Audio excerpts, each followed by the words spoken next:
केजरीवाल जी आपको यहाँ फंसा के न जाने कौन से बिल में घुस गए हैं। जब वो स्वाति मालीवाल को अपने घर में बुला करके उसके साथ दुर्व्यवहार कर सकते हैं, तो आतिशी जी आप भी कोई दूर नहीं है।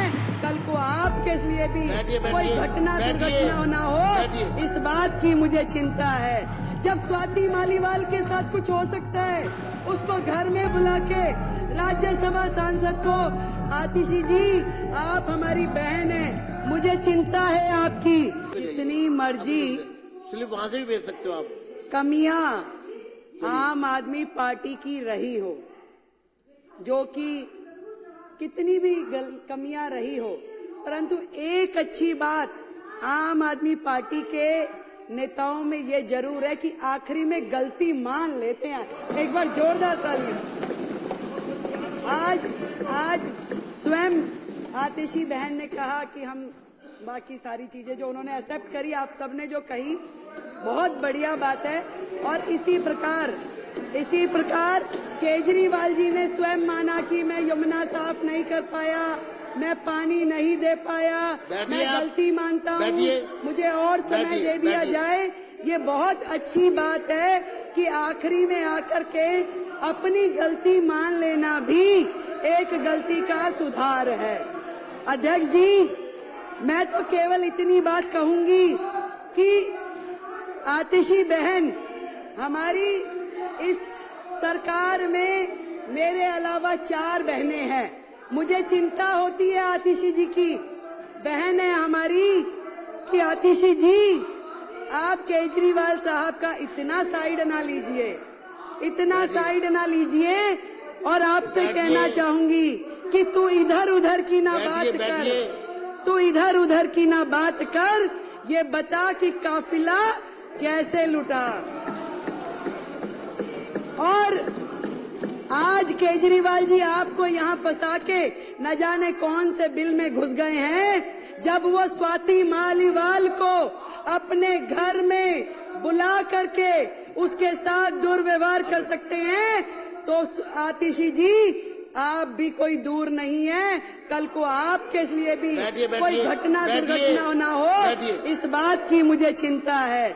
जब स्वाति मालीवाल के साथ कुछ हो सकता है, उसको घर में बुला के राज्यसभा सांसद को, आतिशी जी आप हमारी बहन है, मुझे चिंता है आपकी, आपको ध्यान रखना चाहिए। बैठिए, मुझे कार्रवाई, मैं चेतावनी देता हूँ विपक्ष को। अध्यक्ष जी, सीएजी की चर्चा पर, अध्यक्ष जी, सीएजी की रिपोर्ट पर अब मेरी बारी में ये लोग ऐसे बोलेंगे, और मुख्यमंत्री थोड़ी सभ्यता रखनी चाहिए, करने दीजिए। थोड़ी सभ्यता रखें, आप साथी हो हमारे, थोड़ी सभ्यता रखें।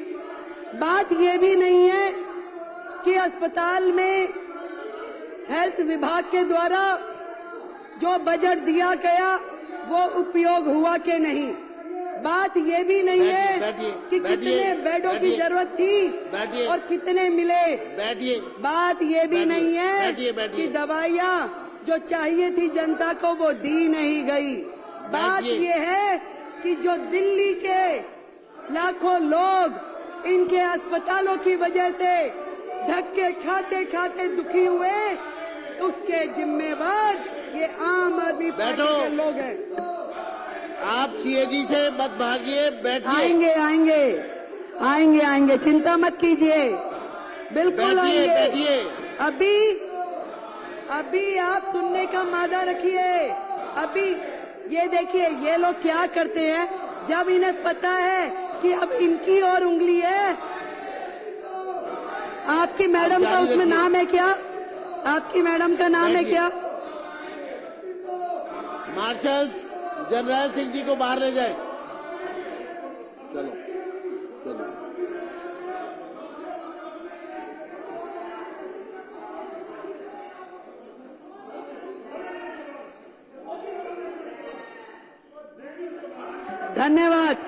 धन्यवाद अध्यक्ष जी, धन्यवाद। इस तरीके से हाउस का समय बर्बाद करना असल में तो इनकी नीयत ही नहीं है। इन्हें मालूम है कि ये जो रिपोर्ट, अभी तो केवल मात्र 2 रिपोर्ट सदन पटल पे लाई गई हैं, तो इनके होश उड़ गए हैं। पूरे के पूरे अखबार, पूरा मीडिया, पूरे चैनल्स रोजाना सुबह से शाम तक इनके काले चिट्ठे खोलते हैं और ये सोच रहे हैं कि बाकी की 12 आ जाएगी तो इनका क्या हाल होगा, क्योंकि ये पूरी तरीके से सर तक भ्रष्टाचार में डूबे हुए हैं। केवल ध्यान डाइवर्ट करने के लिए अलग अलग प्रकार के मुद्दे लेकर के आते हैं।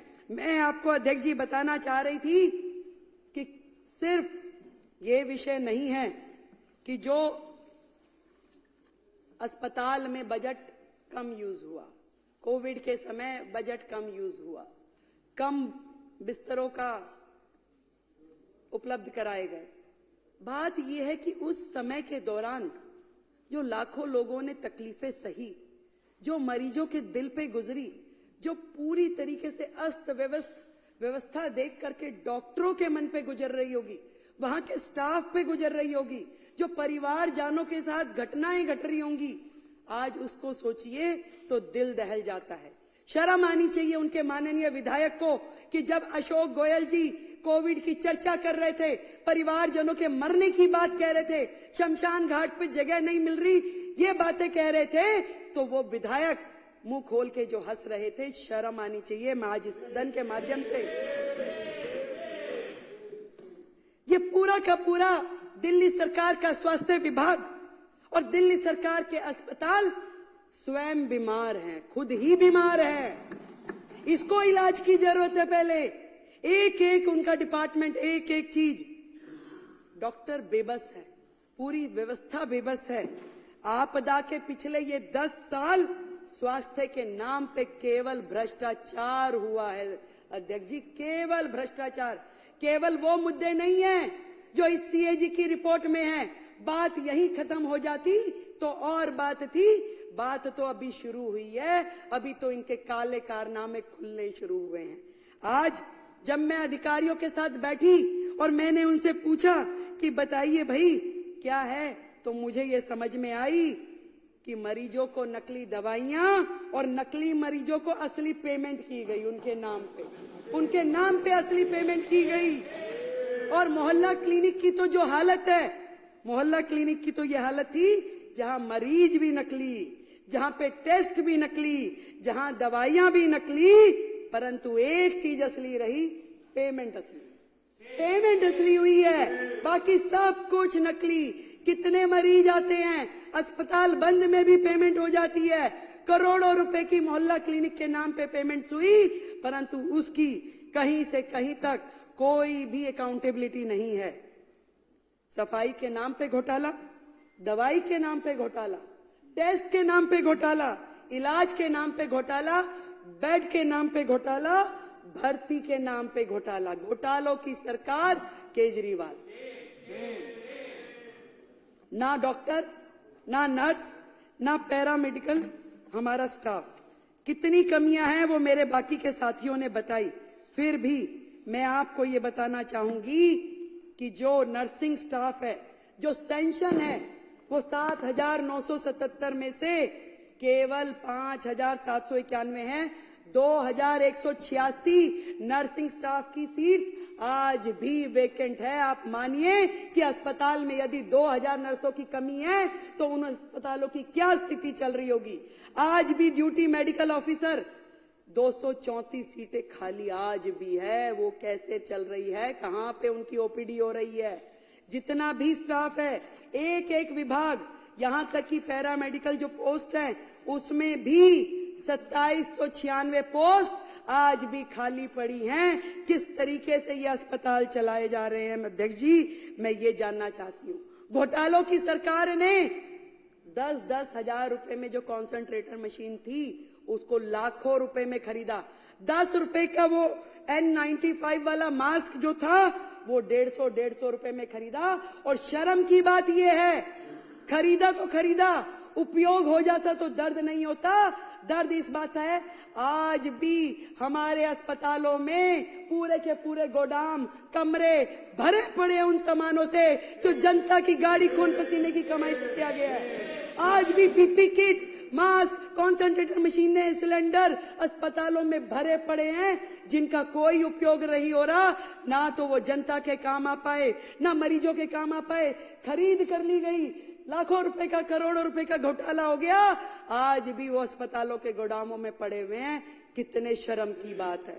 एक एक अस्पताल का गोदाम जाके खोल के देखिए, वहां पे क्या क्या पड़ा हुआ है। मिट्टी हो रहा है, परंतु इनके कान पे जूं नहीं रेंगती। कितनी बुरी स्थिति है। कितनी सारी बीपी मशीनें खरीदी गई, पेमेंट हो गई, परंतु कहां गई, कौन इस्तेमाल कर रहा है, कोई अकाउंटेबिलिटी नहीं है। कहां पे हो रहा है ये सब।